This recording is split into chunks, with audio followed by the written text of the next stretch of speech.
Visit licensureexams.com and try our samples completely free of charge. Welcome to our Licensure Exams podcast. I'm Stacy Frost, and with me, as always, is Dr. Linton Hutchinson. Great to be here, Stacy. Guess you've started to button things up for another freezing winters in the frozen tundra of Michigan. It is June, after all. No kidding. Well, we started planning for this winter as soon as last year's winter ended in May. But as brutal as the winters are, I do not miss those Florida summers. I just bet you are roasting like a potato down there right now. It's true, but I love it. I prefer to enjoy my morning celery juice sitting on the beach while watching palm trees sway instead of, like you, scraping ice off of my windshield. And without a Publix up north, which means no incredible sushi for you, Stacy. I don't know how you do it. Okay. I can see it already. Now, for today's topic.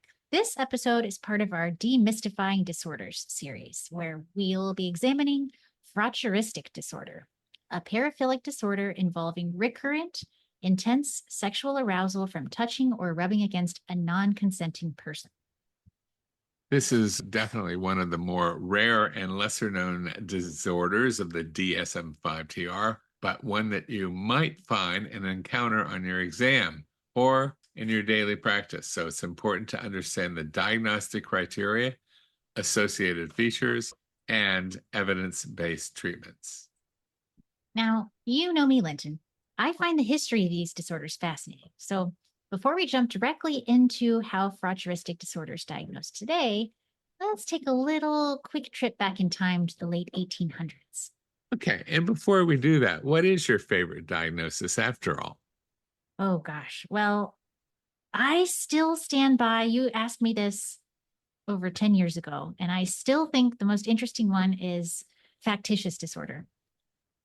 Okay, we'll have to do a podcast on that. What do you say? That'd be a lot of fun. Oh, and conversion disorder is a second.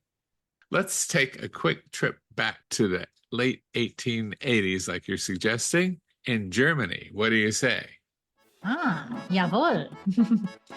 So this disorder was first documented by Richard von Krafft-Ebing, a German psychiatrist who is considered one of the founders of medical sexology. He was one of the first to categorize and study sexual behaviors that deviated from the norm, and he wrote about these in what became a famous book called Psychopathia Sexualis. Like our buddy, good old Sigmund Freud, Krafft-Ebing's work was groundbreaking for its time and really laid the foundation for our modern understanding of paraphilic disorders. So with that little tidbit in the background, we'll move on into the criteria. Okay, to receive a diagnosis of Frotteuristic disorder, according to the DSM-5-TR, an individual must meet the following criteria. First, over a period of at least 6 months, they must experience recurrent, intense sexual arousal from touching or rubbing against a non-consenting person as manifest by fantasies, urges, or behaviors.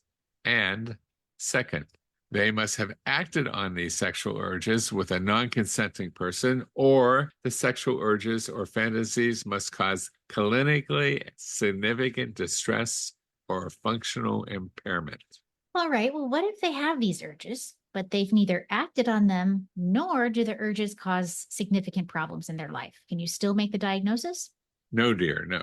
You can say that they have Frotteuristic sexual interest, but unless they acted on the sexual urges, or the urges or fantasies cause significant distress or impairment functionally in relational, occupational, social, or educational, they don't have the disorder. Okay, so simply having unconventional sexual fantasies or urges is not enough to warrant a clinical diagnosis. Is there a minimum age for the diagnosis? No minimum age, but it's common for adult men with Frotteuristic disorder to report first becoming aware of their sexual interest in touching unsuspecting people during their late adolescence or emerging adulthood. Okay, got it. And what are some key differentials to consider for Frotteuristic disorder? The obvious ones are conduct disorder in adolescents and antisocial personality disorder in adults, which are characterized by norm breaking and antisocial behaviors. A Frotteuristic disorder diagnosis should only be made if those urges and behaviors are persistent and cause distress or impairment beyond that already accounted for by substance intoxication, personality disorder, manic episodes, and neurological conditions like dementia or brain injury can sometimes lead to disinhibited sexual behavior that resemble Frotteurism. So, it's important to rule out those potential causes before making a Frotteuristic disorder diagnosis. Mhm. Now, the onset of Frotteuristic behaviors, as Linton mentioned, is usually late adolescence or early adulthood, and there are very few self-reported cases of the disorder. Usually, this issue is discovered when a client has been court mandated to attend therapy after being charged with sexual assault. Substance abuse is a common associated feature, potentially as a means of coping with negative emotions or disinhibiting oneself to act on Frotteuristic urges. Individuals with this disorder tend to have an impaired capacity for establishing meaningful, reciprocal, romantic, and sexual relationships. Their sexual fulfillment revolves around non-consenting touching of strangers rather than consensual sexual acts with a partner. Touching or rubbing against a non-consenting person can also, as you can imagine, have serious legal ramifications. So the specific consequences can vary depending on the jurisdiction and the circumstances of the incident. But generally, if the non-consensual touching involves sexual intent or contact with private parts, it can be classified as sexual assault. And this is a serious criminal offense that can lead to significant penalties, including imprisonment, fines, and registration as a sex offender. All right, so we've talked about the diagnostic criteria, some differential diagnoses to consider, and some of the features that are associated with Frotteuristic disorder. How about comorbid conditions? So other disorders that can be present alongside of this disorder. Well, we mentioned conduct disorder and antisocial personality as differentials, but they're also the most common comorbid conditions, meaning that they can exist alongside Frotteuristic disorder. Substance use disorders are also common, as substances like alcohol can be used to disinhibit oneself from acting on the urges. In other cases, the substance use may develop as a means of coping with the shame, anxiety, and other negative emotions that are associated with the paraphilia. Depressive and bipolar disorders often co-occur with Frotteuristic disorder. Again, this likely represents difficulty coping with the consequences of the client's paraphilic behavior. And other paraphilias can also co-occur with Frotteurism, specifically exhibitionistic disorder and voyeuristic disorder. Okay, now let's talk about treatment. Stacy, what's your best guess? Well, I'm going to say cognitive behavioral therapy. You got it. Cognitive behavioral therapy, or CBT, is considered the first-line treatment for Frotteuristic disorder. Through CBT, clients learn to challenge their maladaptive thought processes like, it's not really harmful if I rub up against someone without their knowledge, or I just can't control my urges. They learn to recognize the irrationality of these beliefs and replace them with healthier thought patterns. Behavioral techniques are used to help clients resist the Frotteuristic urges and avoid high-risk situations. This can include strategies such as leaving crowded areas when the urge arises, avoiding alcohol or other disinhibiting substances, and engaging in alternative activities to manage stress and negative emotion. Also, a few that you might not think of intuitively, but that can be helpful are solution-focused therapy and psychoanalysis. These can be helpful therapeutic models when treating clients with Frotteuristic disorder.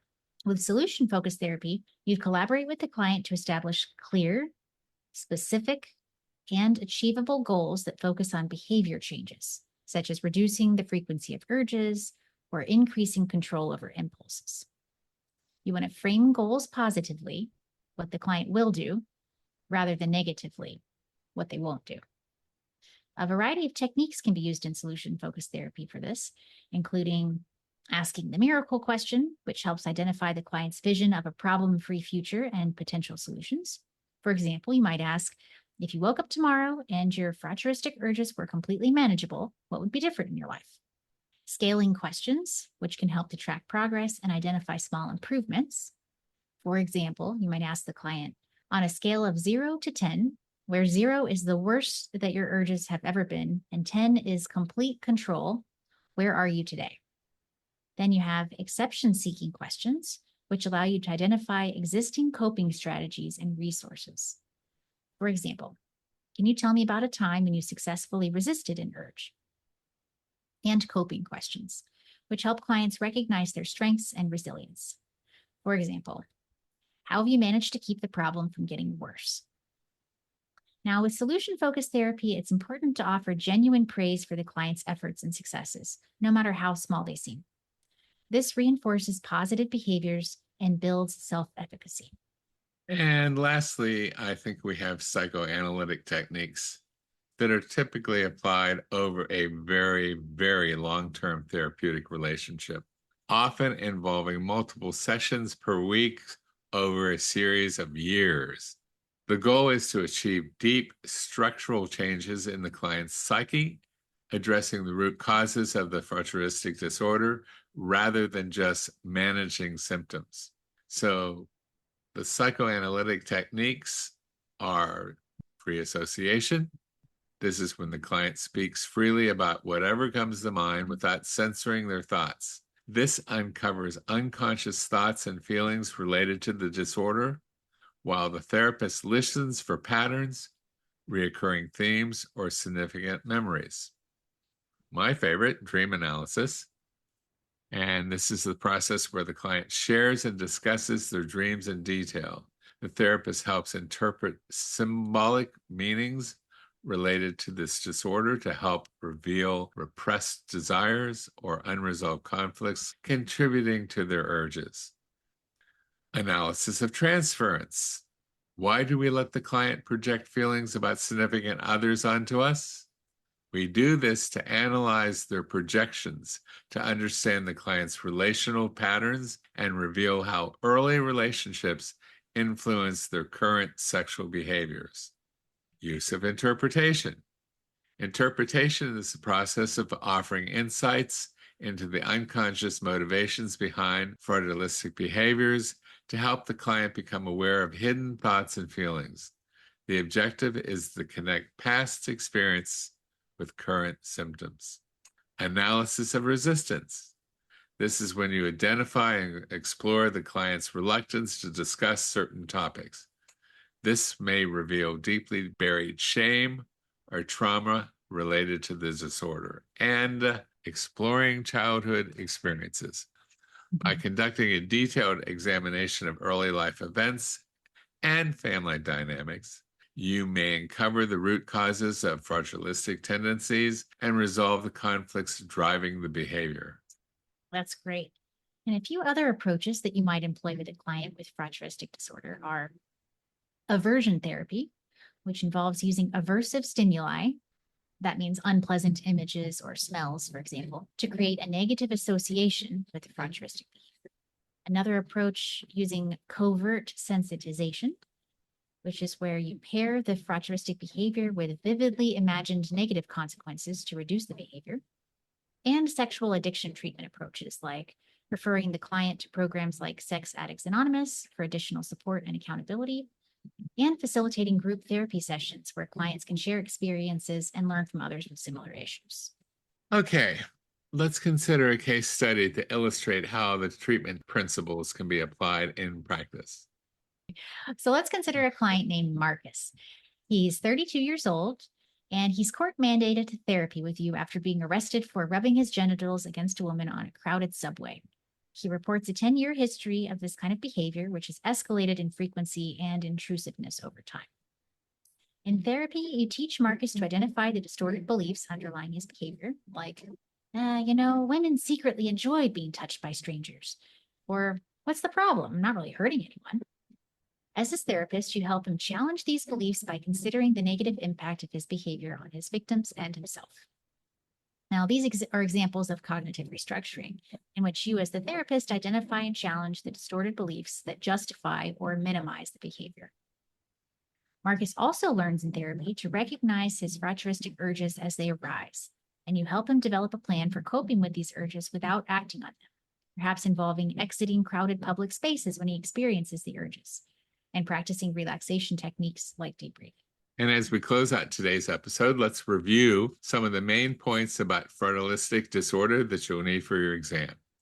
First, this disorder is characterized by intense, recurrent sexual arousal from touching or rubbing against a non-consenting person, plus acting on these urges or experiencing significant distress or impairment from them.